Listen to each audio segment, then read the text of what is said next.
యెహెజ్కేలు గ్రంథము 37వ అధ్యాయము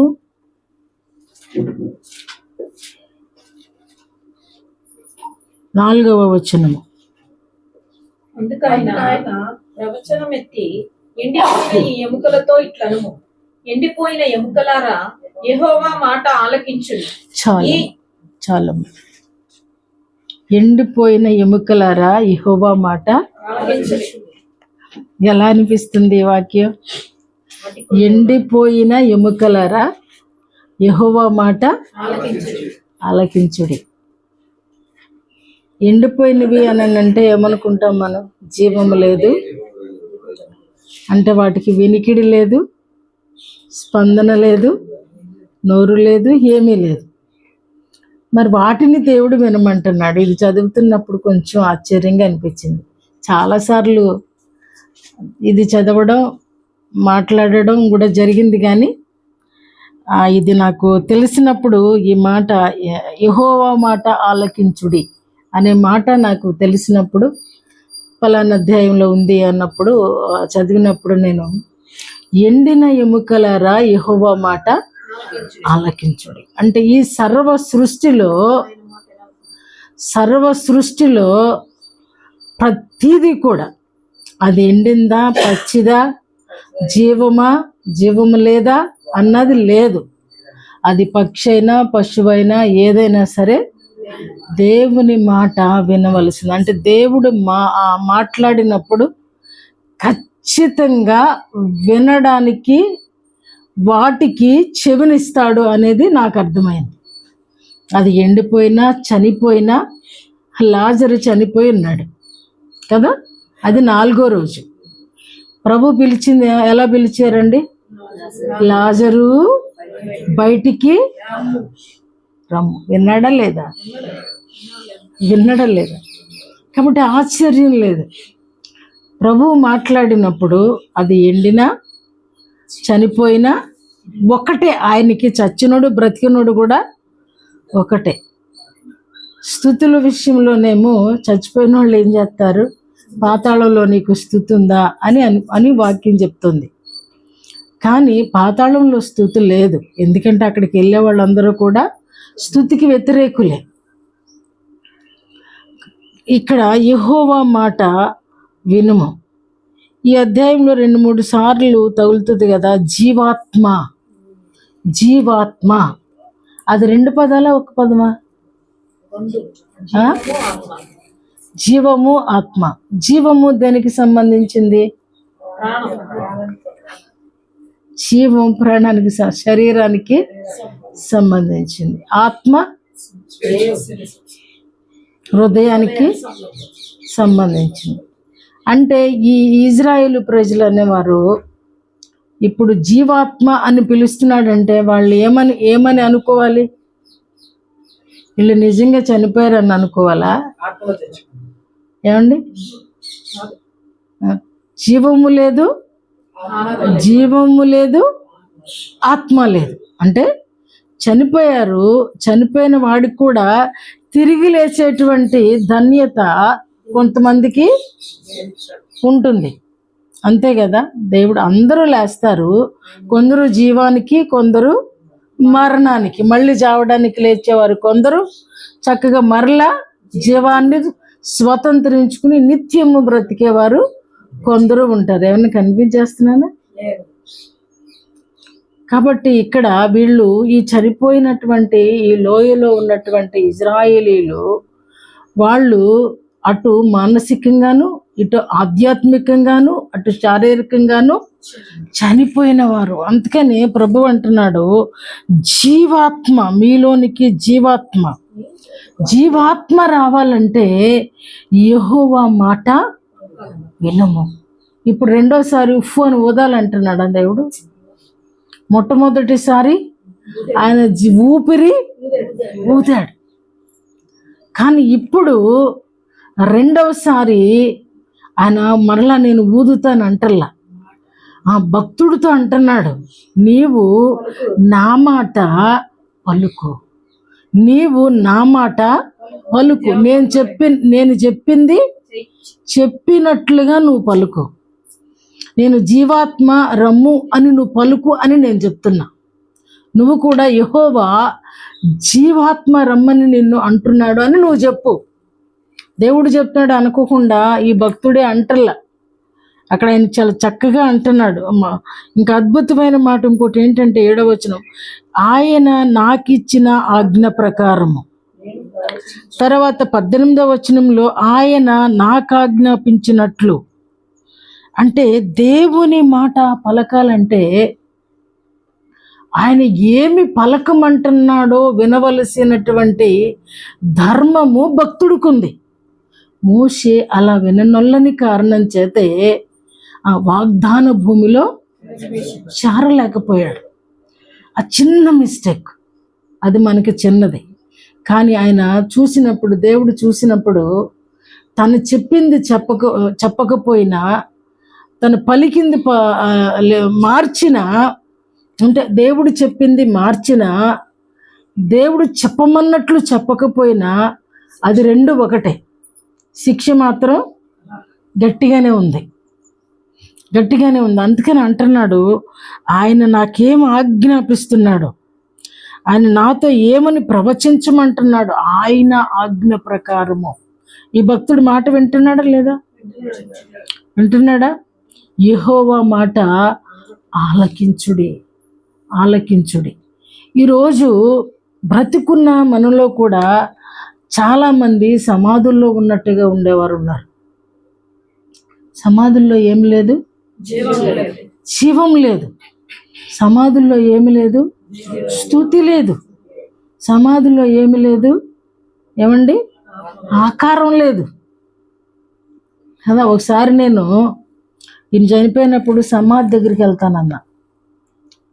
నాకు బాగా అలవాటు ఉంది ప్రతిదానికి దేవునికి చెప్పి వెళ్ళడం.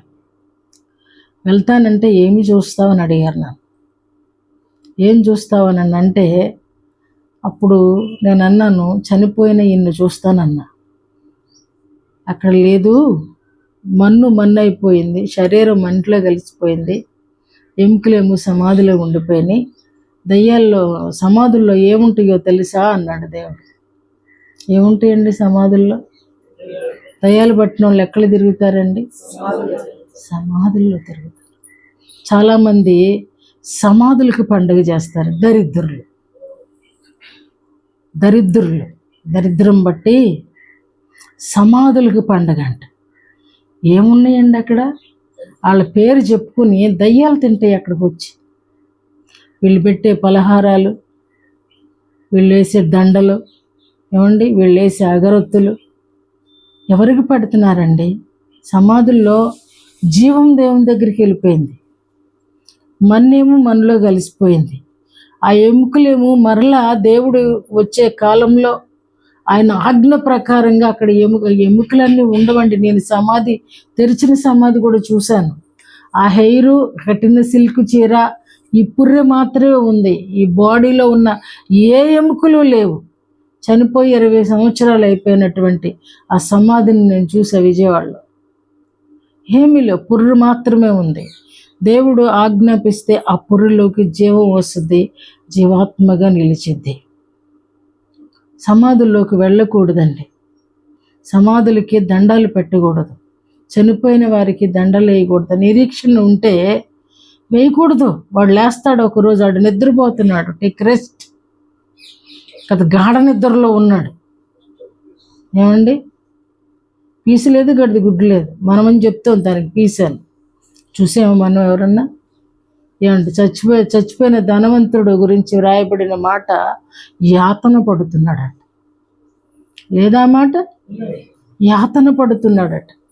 చచ్చిపోయిన ప్రతి ఒక్కడికి కూడా రాసేది ఏంటంటే నిత్య విశ్రాంతిలో చక్కగా, ఏంటది కరెక్ట్ కాదు, మనం జడ్జ్ చేయలేం.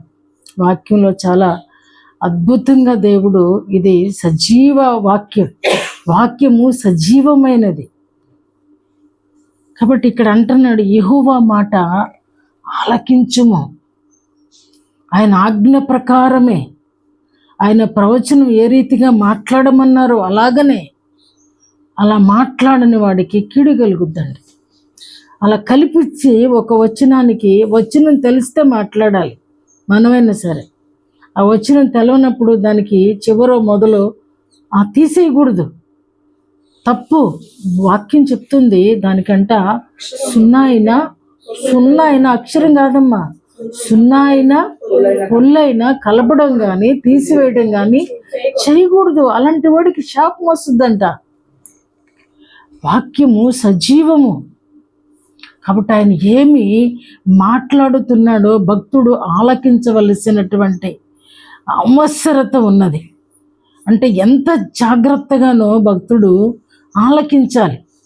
ఒక చిన్న పదం పోయింది అని అంటే దాని అర్థం మారిపోయింది. చూసారా, కొట్టు, మాట్లాడు, ఎంత దగ్గర పదాలు అనిపిస్తే మనకి, కానీ ఏమైపోయిందంటే అది పెద్ద పొరపాటు అయిపోయింది.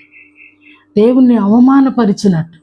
ప్రభు అన్నాడు కదా, నీవు నన్ను, ఇజ్రాయేలును, నా ప్రజల ముందు నీవు నన్ను సన్మానించలేదు, నన్ను అవమానించావు.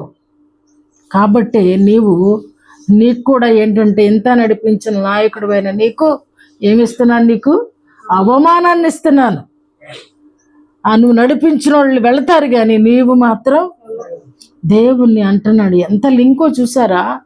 దేవుడు ఆయనని ఘనపరిస్తేనే ఘనపరుస్తాడు, ఆయన ప్రేమిస్తే ప్రేమిస్తాడు, ఆయన్ని సన్మానిస్తే సన్మానింపజేస్తాడు. అంతేగాని మనం ఏదో చేస్తే, మనం ఎలాగోలా చేస్తే ఆయన అలా చేసే దేవుడు కాదు. ఆయన మాట ఆలకించాలి. భక్తుడితో అంటున్నాడు, యెహెజ్కేలుకి 37 అధ్యాయాలలో ఇంచుమించు ప్రతిరోజు క్లాసే, ప్రతిరోజు ట్రైనింగే కదా. తినే విషయంలో ట్రైనింగు, ప్రేమించే విషయంలో ట్రైనింగు, మాట్లాడే విషయంలో ట్రైనింగు, పడుకునే విషయంలో ట్రైనింగు, భార్య విషయంలో ట్రైనింగు, ఇజ్రాయేలీల విషయంలో ట్రైనింగు, కట్టుకునే వస్త్రం విషయంలో ట్రైనింగు. ఏది పాతి పెట్టమంటే పెట్టాలి, దాన్ని చూసి రమ్మంటే చూసి రావాలి, దాన్ని తీసుకురమ్మంటే అంత ట్రైనింగ్ ఇచ్చినటువంటి, అంత ట్రైనింగు పొందాడు. కాబట్టే ఈరోజు ఎముకలతో మాట్లాడేటువంటి ధన్యత దేవుడు ఈ భక్తునికి అనుగ్రహించాడండి. ఎంత ధన్యత అండి! బతుకున్నోడు జ్వరం వచ్చినోడిని బాగు చేయటం ఈజీగాని, ఏమండి, మా మాస్టర్ అన్నాడు 3 రోజులకి అదే తగ్గిపోద్ది అనేవాడు. ఏ జబ్బు వచ్చినానంటే 3 రోజులు తగ్గిపోద్ది, హాస్పిటల్కి వెళ్ళక్కర్లేదు అనేవాడు. అలా ఏమీ తగ్గదు. ఇప్పుడైతే యాంటీబయాటిక్ కూడా కావాల్సి వస్తుంది జ్వరానికి. ఈ భక్తుడు అంటున్నాడు, యెహోవా మాట ఆలకించుము. ఆలకించడానికి, దేవుని మాట ఆలకించడానికి వయసుతో పని లేదు. సమూయేలు వయసు పాలు విడిచిన వయసు, అది 7 అవ్వచ్చు 5 అవ్వచ్చు. కానీ అద్భుతముగా ఏలీ గురించి, దేవుని ప్రజలను గురించి, తన కుటుంబం గురించి చెప్పిన ప్రతి మాట కూడా అతడు జ్ఞాపకం పెట్టుకుని, దేవుడు ఏమైతే నీకు సెలవిచ్చాడో అది నాకు ఉన్నది ఉన్నట్లుగా తెలియచెప్పు అన్నప్పుడు అద్భుతంగా అక్కడ భక్తుడు మాట్లాడడం మనం చూస్తాం. ఆ ఏజ్లో ఏమన్నా గుర్తుంటుందా? ముందు గ్రహించలేకపోయాడు, కానీ 3వసారి మాత్రం నీ దాసుడు ఆలకించుచున్నాడు, యెహోవా నీవు సెలవిమ్ము. ఎంత అద్భుతం అండి! భక్తుడికి దేవునికి అనుసంధానం, అగరబత్తి కాదు, దేవుని శక్తి అంటాం కదా.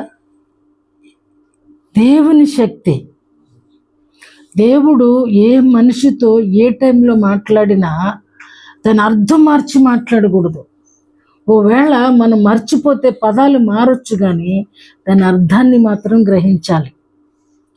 కోరేష్తో మాట్లాడినట్లు చాలా క్లియర్గా మాట్లాడాడు దేవుడు. కోరేషు నా మంద కాపరి. ఎంత అద్భుతం అండి! అతడు భక్తి చేసినట్లుగా అతని గురించి అక్కడ పెద్దగా వ్రాయబడలేదు అతడు, కానీ ప్రభు అంటున్నాడు అతనిని ఏర్పరుచుకున్నాడు, అతన్ని కోరుకున్నాడు. కాబట్టి అతని కాలంలో తిరిగి ఆయన కోరుకున్నట్లుగా దేవుని కోరిక నెరవేర్చబడింది. దేవుని ఆలయము మరలా నిర్మించబడింది. అక్కడ కొంతమందిని దేవుడు నిలవబెట్టుకున్నాడు. కాబట్టి ఎండిన ఎముక, ఇంకొక మాట భలే ఉంది, వీళ్ళు అంటున్నారు 11వ వచనంలో, వారు మన ఎముకలు ఎండిపోయెను, మన ఆశ విఫలమాయను, మనము నాశనమైపోతిమి అని అనుకొనుచున్నారు. అంటే ఎండిపోయినోడు కూడా పశ్చాత్తాపడుతున్నాడంట. ఏమండి, ఇప్పుడు ఏ రకమైన ఎండిపోయినోడు మాట్లాడుతున్నాడు? ఇప్పుడు ఏ రకమైనోడు మాట్లాడుకుంటున్నాడు? అయ్యా, అరే నా లైఫ్ డ్రై అయిపోయింది, ఎండిపోయింది, అరే నేను దేవునితో సహవాసంగా ఉండాలనుకుంటే ఉండలేకపోయి నేను ఈ రీతిగా సమాధిలోకి చేర్చబడ్డాను, నా ఆశ విఫలమైపోయింది, నేను అనుకున్నది ఒకటి, నేను వెళ్దాం అనుకున్నది ఒక చోటికి వచ్చింది. ఈనాటి క్రైస్తవులు కూడా, చర్చికి వెళ్ళే ప్రతి ఒక్కరూ, యేసునామం తెలిసిన ప్రతి ఒక్కరు కూడా వీళ్ళు అనుకునేది ఏంటంటే ఫ్లైట్ టికెట్ ఆల్రెడీ బుక్ చేసేసుకున్నట్టే, అక్కడ ఎక్కడో పరలోకంలో దిగడం. చాలామంది అపోహలో ఉన్నారు. పాపం వీళ్ళు కూడా వీళ్ళ ఆశ విఫలమైపోయింది అని అంటే చేరవలసిన చోటుకి చేరక ఎక్కడ చేరారండి వీళ్ళు? సమాధికి చేరారండి, పాతాళంలోనికి చేరారండి. అందుకని అంటున్నారు, మా ఆశ విఫలమైపోయినది, మనము నాశనమై ఉన్నాం. నాశనమయ్యారంటే దాని అర్థం ఏంటండి? నాశనం అయ్యామంటే బ్లెస్సింగ్ అనేది కనబడట్లేదు. ఇజ్రాయేలు ప్రజలు, ఈ రీతిగా ఉన్నటువంటి ప్రజల కొరకు దేవుడు తపన పడుతున్నాడు. వీళ్ళని బ్రతికించడానికి 36 అధ్యాయాలు, బహుశా ఎన్ని పేజీలు ఉన్నాయో, ఎన్ని వచనాలు ఉన్నాయో కానీ ఈయన్ని ట్రైన్ చేసి వీళ్ళను బ్రతికించడానికి కూడా దేవుడు ఒక భక్తుడిని, ఏమండి, అతిని ఆహార పదార్థము తులము మట్టుకు అరతులము, భలే అద్భుతంగా ఉంటాయి అక్కడ మాటలు కదా. ఆ ఫణి పడి అంటే అసలు ఎంత వారే, నువ్వు ఒక పక్కనే పడుకోవాలి, ఎక్కడ ఇజ్రాయేలీలు దారిద్ర్యాన్ని అనుభవిస్తున్నారో ఆ వైపే తిరిగి పడుకోవాలి. ఎంత కష్టమైన ట్రైనింగ్ ఇది వీళ్ళకంటే కూడా, ఎవరికంటే మన సైనికుల కంటే కూడా చాలా కష్టమైన ట్రైనింగ్ ఇచ్చాడు. ఎందుకంటే నశించిపోతున్న వారి కొరకు, నాశనములో ఉన్న వారి కోసం, ఆశలు లేనటువంటి వారి కోసం, ఎండిపోయిన ఎముకల కొరకు ఒక భక్తుడిని దేవుడు నిలవబెడుతున్నాడు. ఏమండి, ఒక భక్తునితో దేవుడు మాట్లాడుతున్నాడు. అందుకని ఆ భక్తుడితో అంటున్నాడు, యెహోవా మాట ఆలకించుము. ఎండిపోయినా సరే, మీరు ఆశలు సన్నగిల్లిపోయినా సరే, మీరు నాశనం అయిపోతున్నాము అని మీరు చింతపడుతున్నారే, ఏం చూస్తున్నాడండి దేవుడు? ఏం చూస్తున్నాడండి? ఎముకల మాటలు, ఎండిన ఎముకలు మాట్లాడుకునే మాటలు. మేము చింతపడుతున్నాం, నాశనమైపోయేమే అని వీళ్ళు ఏమనుకుంటున్నారని, నాశనమైపోతామని అనుకొనుచున్నారు. ఎముకలు మాట్లాడుకుంటున్నాయంట. శారదా గారు ఒకసారి నాకు ఒక క్లిప్పింగ్ పెట్టారు. చెట్లు వేర్లు మాట్లాడుకుంటాయంట.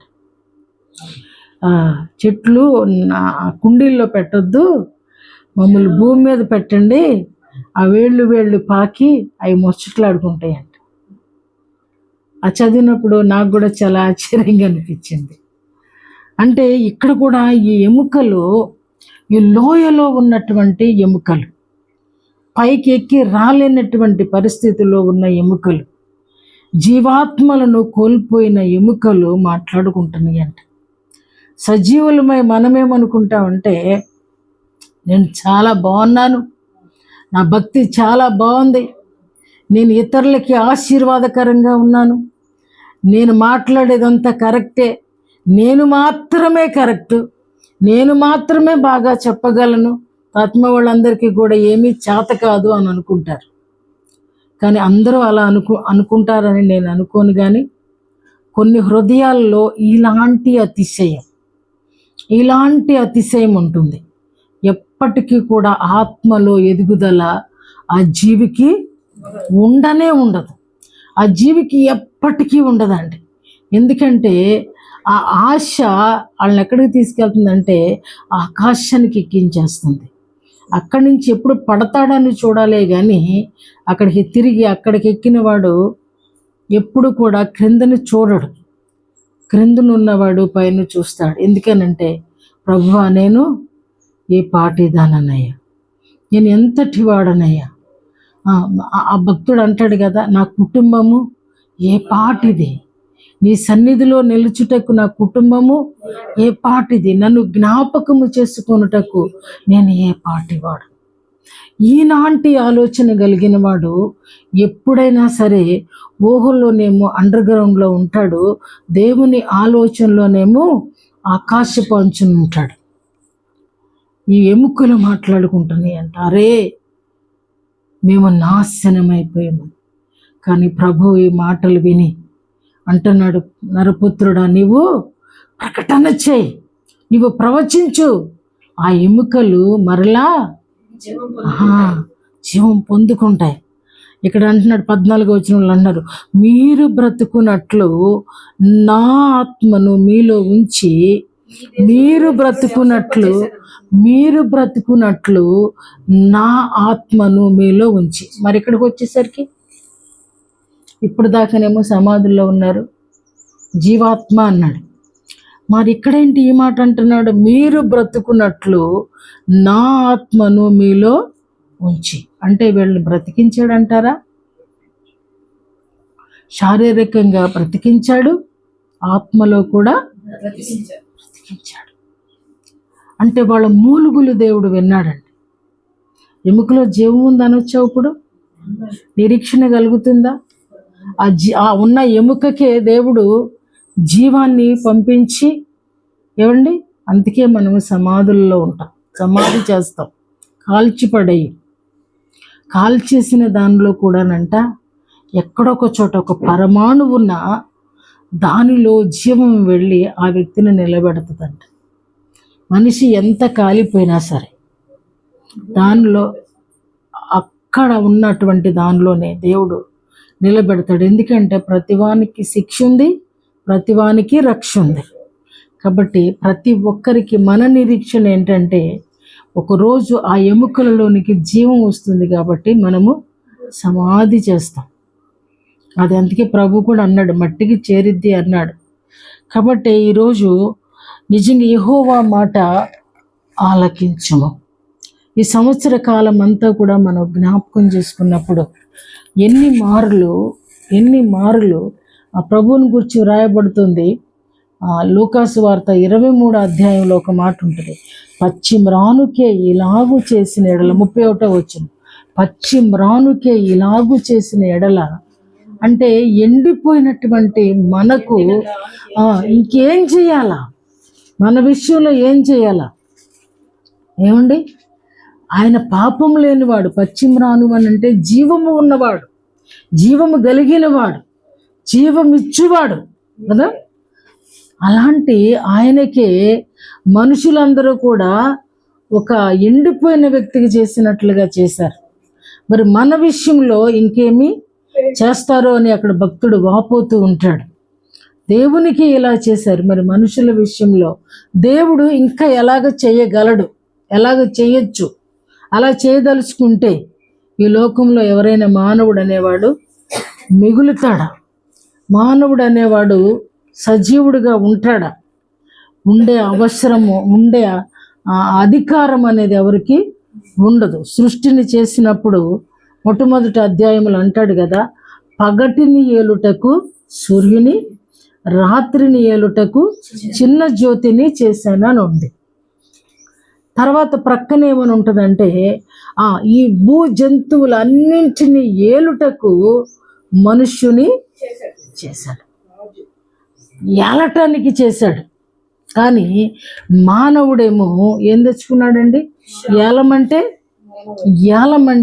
ఏలడం చేతగాక మరణాన్ని తెచ్చుకున్నాడు. ఈరోజు అది ఏ రకమైన మరణం అంటే, ఆదాము బ్రతికే ఉన్నాడు అంటే శరీర సంబంధమైన మరణము ఆ తర్వాత జరిగింది, కానీ ఇమ్మీడియట్గా తనకు వచ్చింది ఏంటంటే ఆత్మానుసారమైన మరణము. ముందు ఆత్మానుసారమైన మరణం వచ్చిన తర్వాత శరీరానుసారమైన మరణము సంభవించింది. అంటే పనిష్మెంట్గా అయితేనేమో వెంటనే నువ్వు చస్తావన్నాడు. చచ్చింది ఎక్కడంటే ప్రభావం చూపింది మనస్సు మీద, లేదా దేవుడిచ్చిన ఆత్మ మీద చూపించింది. తర్వాత కొంతకాలం బ్రతికాడు, నువ్వు మన్నైపోతావు అన్నాడు. ఎందుకనంటే మన్నే కాబట్టి. అంటే సృజించినప్పుడు దేవుడు మనల్ని నిత్యము జీవించే వారిగానే సృజించాడు. ఒకవేళ అన్నిటిలాగా ఆ రోజు మనతో ఆదాముతో కూడా నువ్వు కొద్ది దినాల వాడై చనిపోతావు అనే మాట అనలా. ఆ తర్వాత భక్తులు అన్నారు, ఇంకేముంది, ఎంతకాలం బ్రతికినా దేవుడే చేసి ఇచ్చినా ఆ మనిషి కొద్ది దినాల వాడే చనిపోతాడు అని అన్నాడు యోబు భక్తుడు. కాబట్టి మన జీవితాలలో కూడా యెహోవా మాట ఆలకించాలి. దేవుడు ఏం చెప్తున్నాడో వినాలి, ఎందుకొరకు చెప్తున్నాడో వినాలి, ఏ ఉద్దేశమై ఉన్నదో గ్రహించాలి. రెండవది, ఆయన ఏమి చెప్తున్నాడు దాన్ని మార్చకూడదు. ఇది ఈ భక్తుడు ఈ రీతిగా అంటున్నాడు, నరపుత్రుడా నీవు ప్రవచనం ఎత్తు అన్నప్పుడు ఆయన ఆజ్ఞాపించినట్లు ఆయన ఆజ్ఞాపిస్తాడు. ఎందుకనంటే ఆయన సర్వాధికారి కాబట్టే మనకి కూడా అధికారం ఇచ్చాడు. ఎలాంటి అధికారము అంటే మనం కనపడిన వాటన్నిటినీ ఏలేవారిగాను, శత్రువుని అణగద్రొక్కేవారిగాను మనకి 2 అధికారాలు దేవుడు ఇచ్చాడు. ఆ 2 అధికారాలు దేవుడు కలిగి ఉన్నాడు కాబట్టి ఆయన అధికారాన్ని మనకి కూడా పంచాడు. మనం ఒకటేమో నిత్యము బ్రతకాలని దేవుడు కోరుకుంటే ఆయన మాట వెనకేమో మరణాన్ని తెచ్చుకున్నాము. ఆ తర్వాత శత్రువుని జయించమంటేనేమో దాన్నేమో చక్కగా ఫ్రెండ్లీగా అయిపోయి దాని ఇష్టమంతా మన జీవితాలలో నెరవేరుస్తూ దాన్ని స్నేహితునిగా మార్చుకున్నాం. అది ఆల్రెడీ మనకి ఎనిమి, మన శత్రువు, అది కాళ్ళ కింద ఉండవలసింది, కానీ దానికి మనమే మనకున్నటువంటి జీవాన్ని దానికి షేర్ చేస్తున్నాం ఒక విధంగా చెప్పాలంటే. ఇంతేకాకుండా ఎముకలు బ్రతకటమే కాకుండా దేవుడు ఒక మాట అంటున్నాడు చూడండి, లూకాసు వార్త 12వ అధ్యాయము 32వ వచనాన్ని కానీ మనం చూస్తే, రాజ్యము అనుగ్రహించుచున్నాను, జీవమే కాదండి, చిన్న మందా భయపడకుడి, రాజ్యం అనుగ్రహించుటకు మీ తండ్రికి ఇష్టమై ఉన్నది. మీకు కలిగిన వాటిని అమ్మి ధర్మము చేయుడి. పాతగిలని సంచులను పరలోకమందు అక్షయమైన ధనమును సంపాదించు. చాలమ్మా, ఏమంటున్నాడండి, మనం ఎక్కడి వరకు చదువుతామంటే చిన్న మందా భయపడకము, నీకు రాజ్యము అంటే అది మనకు నచ్చిద్ది అనమాట. అక్కడ వరకు మనకి చాలా బాగా నచ్చుద్ది, అక్కడ మాత్రమే అండర్లైన్ చేస్తాం. కానీ తర్వాత అంటున్నాడు, ఏమంటున్నాడమ్మా, మీకు కలిగిన వాటిని అమ్మి. ఏమనుకుంటామండి జనరల్గా, ఏమనుకుంటావు, నా దగ్గర ఏముంది, నా జీతం నాకే సరిపోవట్లే, పిల్లలు ఫీజులే కట్టలేకపోతున్నా. కానీ ప్రభు అంటున్నాడు, నీ దగ్గర ఉన్నది అది ఏదైనా ఉందా లెక్క, నీ దగ్గర ఏదున్నా సరే. తర్వాత ఏమన్నాడు, ధర్మము చేయడి, పాత గిలని సంచులు, పాత గిలిన వాటిలో ద్రాక్షరసం పోతే అవి పిగిలిపోతాయి అంట. ఆ సంచి పిగిలిపోయిద్ది కాబట్టి దానిలో పాత సంచిలో క్రొత్త ద్రాక్షారసం పోయొద్దు. ఏమంటే అర్థమైందా? పాత గిల్లని అంటే క్రొత్తమైన వాటిలో, అంటే పాతదంతా కూడా ప్రక్కన పారేయండి, క్రొత్తదనాన్ని. తర్వాత ఇంకొక మాట ఉంది కదా,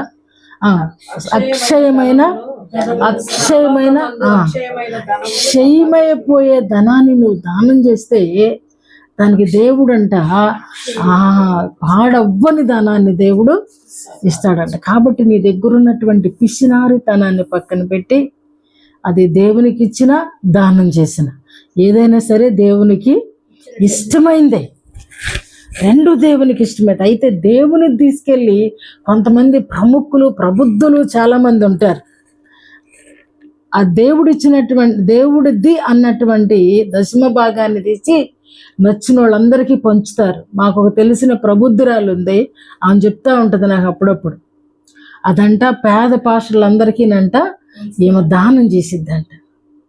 మరి నిన్ను పోషించేవాడు ఏమైపోవాలి? ఈ కొరకు ప్రార్థన చేసేవాడు ఏమైపోవాలి? అసలు నువ్వు అది పంచటం ఏంటి? దేవుడు ఎక్కడికి తెమ్మంటున్నాడు, నువ్వేం చేస్తున్నావు? చూసారు, వీళ్ళు భక్తులండి. వీళ్ళందరూ కూడా భక్తులు, పెద్దలు చర్చెస్లో. మన దగ్గర ఉన్నటువంటి పాడైపోయే ధనాన్ని అంట దేవుడికి ఇవ్వాలంట. ఆయన దగ్గర ఉన్నటువంటి అక్షయమైన ధనాన్ని మనము అంటే ఇది ఇస్తేనే ఇది వస్తుంది. ఏమండి, ఈ మాట వినుము. ఏమంటున్నాడండి? యెహోవా మాట ఆలకించుము. ఆయన అంటున్నాడు, చిన్న మంద మీరు భయపడొద్దు, ఎందుకంటే మీకు నేను రాజ్యమును ఇస్తున్నాను. ఆ రాజ్యం ఇచ్చే ముందు కండిషన్, మీరు మీ దగ్గర ఏముందో, భలే దేవుడు భలే తెలివి, ఎంత తెలివో చెప్పలేము అసలు. ఆయన జ్ఞానాన్ని అంచనా వేయలేం. మీ దగ్గరున్నది అమ్మి దానం చెయ్యండి అని అంటే ఏముంది అంటామని, మీ దగ్గరున్నది అమ్మి దానం చెయ్యి. అప్పుడు నా మాట వింటే మళ్ళీ ఇక్కడికి వద్దాం, వెనక్కి వద్దాం, ఏమొస్తుందంట? అక్షయమైన ధనం. అక్షయమైన ధనం ఏంటండి? ఇప్పుడు దేవుని రాజ్యం. చూసారా లింక్ ఎలా ఉందో? అందుకని క్రైస్తవులని శత్రువు ఏం చేసిందంటే, నువ్వు కట్ చేయి వాక్యాన్ని వీళ్ళకి నేర్పించిద్ది. చిన్న మంద భయపడకుము, రాజ్యము మీకు అనుగ్రహించుచున్నా. కండిషన్ లేకుండా బ్లెస్సింగ్ ఎక్కడ లేదండి. ప్రతిదీ కూడా దేవుని దగ్గర కండిషన్తో కూడినటువంటి ఆజ్ఞలు, కండిషన్తో కూడినటువంటి ప్రేమ, కండిషన్తో కూడినటువంటిదే ఉంటుంది కదా. ఆయన ప్రేమ ఇష్టం కరెక్టే, కానీ నిన్ను వల్లే నీ పొరుగు వారిని ప్రేమించు. దానికి ముందేంటి? నీ దేవుడైన యెహోవాను నేను తప్ప ఉండకూడదు అంటే నన్నే ప్రేమించు. రెండోది ఏమంటున్నాడు? ఎంత కష్టమైంది ఇది. ఏమండి, నేను పట్టుచీర కొనుక్కుంటే పక్కనోడు పట్టుచీర కొంటానా? ఏమండి, నేను బిర్యానీ తింటే పక్కనోడికి బిర్యానీ తింటానా? ఒక 1000 రూపాయలు ఏం చీర వస్తుందో ఎతుకుతాం. కాబట్టి కండిషన్తో కూడింది. దేవుడు ఒప్పిస్తున్నాడు. దేవునికి స్తోత్రం. లూకాసు వార్త 14వ అధ్యాయము 10వ వచనం చూస్తే దేవుడు అక్కడ అంటున్నాడు, ఘనత కలుగుద్దంట. అయితే నీవు పిలువబడినప్పుడు నిన్ను పిలిచిన వాడు వచ్చి, స్నేహితుడా పై చోటికి పొమ్మని నీతో చెప్పులాగున నీవు పోయి కడపటి చోటున కూర్చుండుము. అప్పుడు నీతో కూడా కూర్చుండు వారి అందరి ఎదుట నీకు ఘనత కలుగు. అవును, చాలమ్మా. ఇక్కడ మనందరికీ తెలిసిన మాట ఇది. పిలువబడిన వారు, వివాహానికి పిలువబడిన వాళ్ళు ఉన్నారు. సాధారణంగా ఎవరైనా వచ్చి ఎక్కడ కూర్చుంటారని అంటే స్టేజ్ ముందు కూర్చోడానికి. ఎందుకొరకంటే వీడియోలు పిచ్చి ఉంటుంది కొంతమందికి. ఇక్కడ ప్రభు అంటున్నాడు, అలా కూర్చోబాక, నువ్వు వెనక్కు కూర్చో. నిన్ను పిలిచినోడు ఒక అతను ఉన్నాడు కదా, అతను వచ్చి అంటాడు, ఓయి నా కుమారుడా, నువ్వేమి అక్కడ కూర్చున్నావు, నీ సీటు ముందు రా అని పిలిచినప్పుడు అందరి ముందు కూడా నీకు ఘనత. అంటే దేవుడు ఎంత కోరుకుంటున్నాడు. వెనక కూర్చోవడం అనేది ఇష్టపడనై, ఆ క్లాసులో కూడా వెనక కూర్చోవడానికి ఇష్టపడరు చాలామంది. ముద్దోళ్ళు వెనక కూర్చుంటారు, టీచర్లు కూడా వెనకోళ్ళు చెప్పండి అంటారు. అంటే ఈరోజు ప్రభు అంటున్నాడు, ఈ సీట్లను బట్టి కాదు, స్టేజ్ ముందు కూర్చున్నావా, స్టేజ్ వెనక కూర్చున్నావా అనేది పాయింట్ కాదు ఇక్కడ. అంటే నిన్ను పిలిచిన వాడు నిన్ను ఘనపరచాలంటే నీవు ఒదిగి ఉండు, నిన్ను నీవు మరుగు చేసుకో. నీ పిలుపును, నీ అధికారమును, నీ అహంకారాన్ని కూడా అణిచి తగ్గించుకుని కూర్చో. అప్పుడు నిన్ను పిలిచినోడు ఆయన ఉన్నాడు కదా, ఓహి ఏంటి ఇంత ఘనుడమైన నీవు వెనక కూర్చుంటావా? అందరిలో కలిసిపోయి ఉంటావా? అందరిలో సమానునిగా ఉంటావా? రా, ఇదిగో ఇది నీకోసం ఏర్పాటు చేసినటువంటి సింహాసనం, రా. దేవుడు ఘనతనిస్తాడంట. రాజ్యమే కాదండి, అంటే బ్రతికించడం ఒక పాయింట్, రెండోది ఆయన రాజ్యం ఇచ్చేది ఒక పాయింట్, మూడోది ఆయన ఘనతనిస్తాడట. చివరిగా చూస్తే యెషయా గ్రంథం 51వ అధ్యాయాన్ని చూస్తే కదా, 51వ అధ్యాయము 1-3 వచనాలు చూస్తే నీతిని అనుసరించుచు యెహోవాను వెదకుచు నుండి వారలారా, నా మాట వినుడి. మీరు ఏ బండ నుండి చెక్కబడితిరో దాని ఆలోచన చదవండి, అందరూ చదవండి. మీరు ఏ గుట్ట నుండి త్రవ్వబడితిరో దాని ఆలోచించుడి. మీ తండ్రి అయిన అబ్రహాము సంగతి ఆలోచించుడి. మిమ్మును కనిన శారాను ఆలోచించుడి. అతడు ఒంటరి అయి ఉండగా నేను అతని పిలిచి తిని అతన్ని ఆశీర్వదించి అతనిని పెక్కుమంది యొక్కనట్లుగా చేసి తిని. యెహోవా సియోనును ఆదరించుచున్నాడు. దాని పాడైన స్థలములన్నిటినీ ఆదరించి దాని అరణ్య స్థలములను ఏదేను వలె చేయుచున్నాడు. దాని ఎడారి భూములు యెహోవా తోట వలె నన్నున్నట్లు చేయుచున్నాడు. ఆనంద సంతోషములను కృతజ్ఞతాస్తుతియు సంగీత గానమును దానిలో వినబడును. నా ప్రజలారా, నా మాట ఆలకించుడి. నా జనులారా, నాకు చెవియొగ్గి వినుడి. మరలా పిలుస్తున్నాడండి. మొదటి మాట యెహోవా మాట ఆలకించండి. నేను ఎందుకు ఆలకించమంటున్నానంటే, మీకంటే ముందు అబ్రహాముని నేను ఎలా బ్లెస్ చేశానో మీరు చదువుకున్నారు. శారమ్మని ఎలాగ బ్లెస్ చేశానో మీరు చదువుకున్నారు.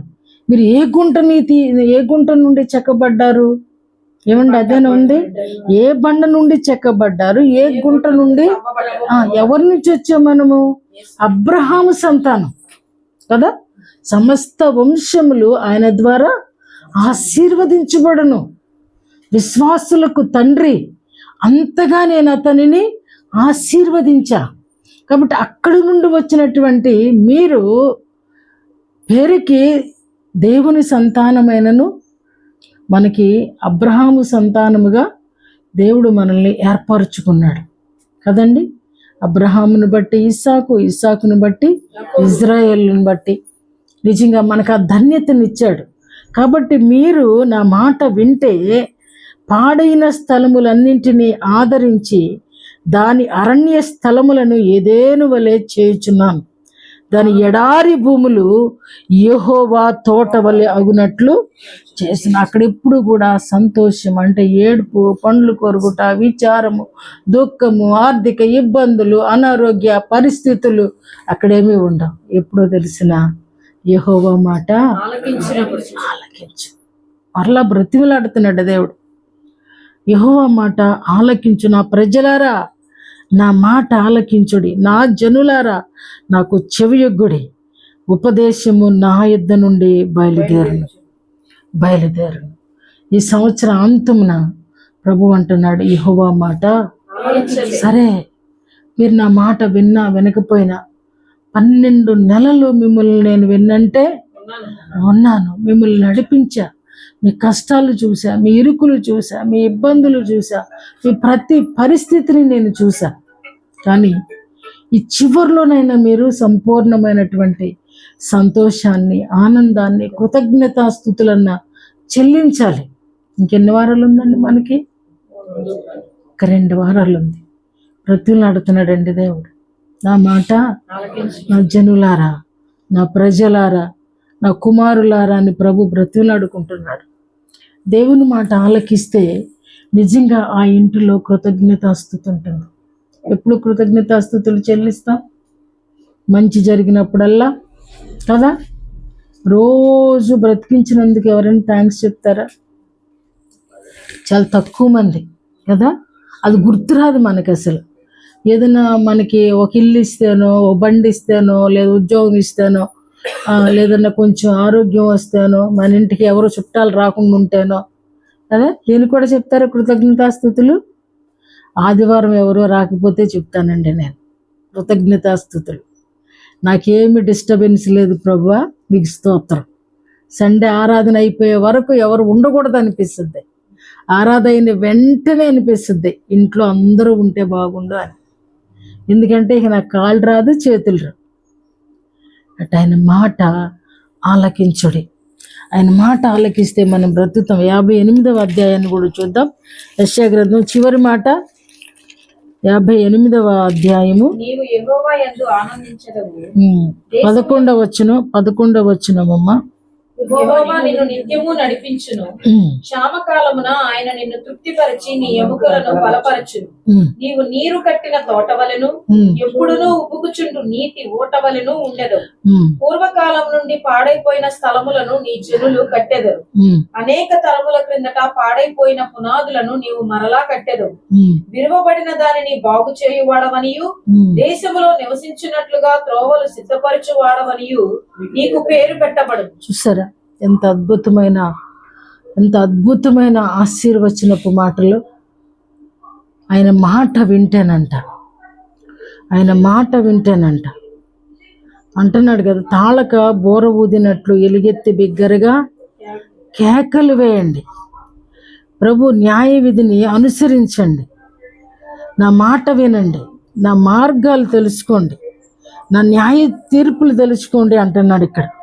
పూర్వకాలమున పాడైపోయిన స్థలములను అనేక తరముల క్రిందట, ఇది మరీ బాగుంది చూడండి, అనేక తరముల క్రిందట పాడైపోయిన పునాదులు నీవు మరలా కట్టెదవు. అక్కడ ఉపవాసం గురించి రాస్తూ, దేవుని మాట వింటేనంట మన పితరులు బాగోకపోయినా, మన తాత ముత్తాతలు బాగోకపోయినా, మన వేరు బాగోకపోయినా ఏం చేస్తాడంటండి, దేవుని మాట విన్నవాడు ఆ పునాదులన్నీ కూడా బాగు చేస్తాడంట.